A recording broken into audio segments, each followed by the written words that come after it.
In 1902, Willis Carrier was a keen young electrical engineer working for a heating and ventilation company.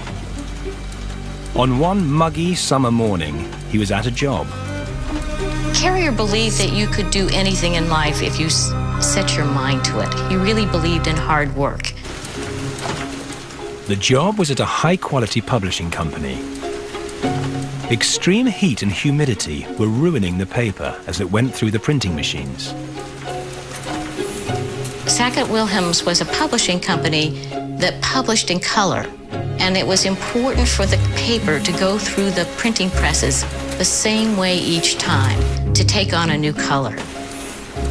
The damp air was making the paper swell and shrink, so it was a different size every time it went through the machine.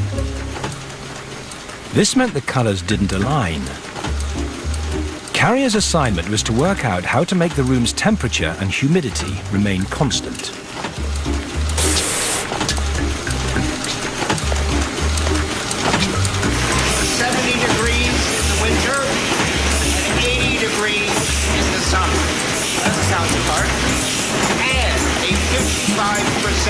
Humidity level at all times. Good luck.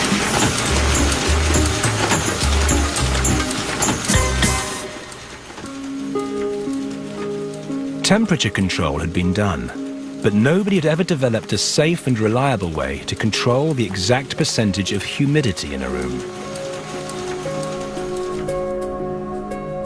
Carrier became obsessed about how to make a room less humid without making it too dry. One of Carrier's interesting personality traits was that he had tremendous focus. When he was thinking of an engineering problem, he couldn't be distracted by anything else. That meant that he often forgot everyday details of life. And everyone had a story about Carrier's famous absent-mindedness. When he was thinking about engineering, he thought of nothing else. Once when he was traveling, he opened his suitcase to discover he had packed only one handkerchief and had nothing else in the suitcase.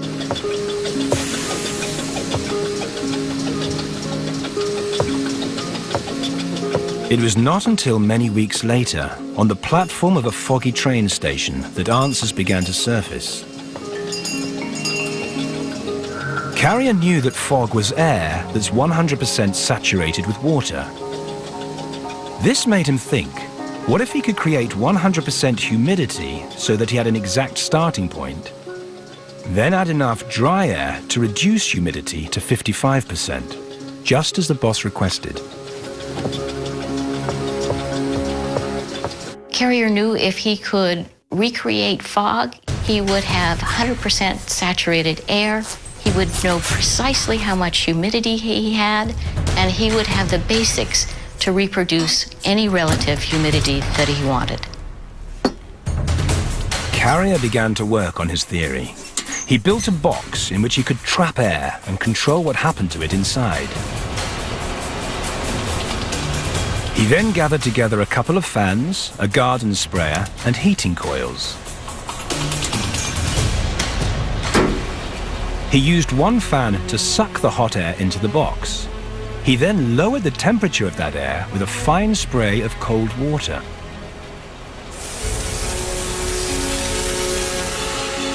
As the air passed through the water, it turned into fog.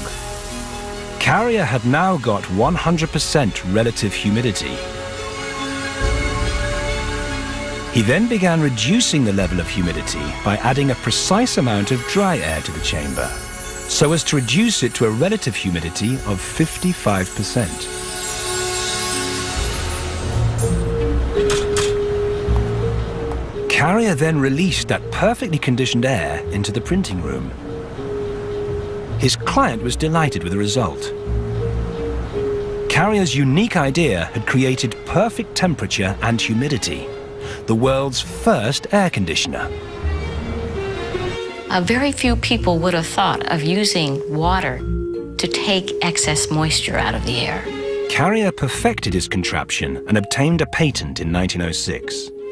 His invention revolutionized everything from textile factories to cinemas. Carrier reset our expectations about indoor comfort.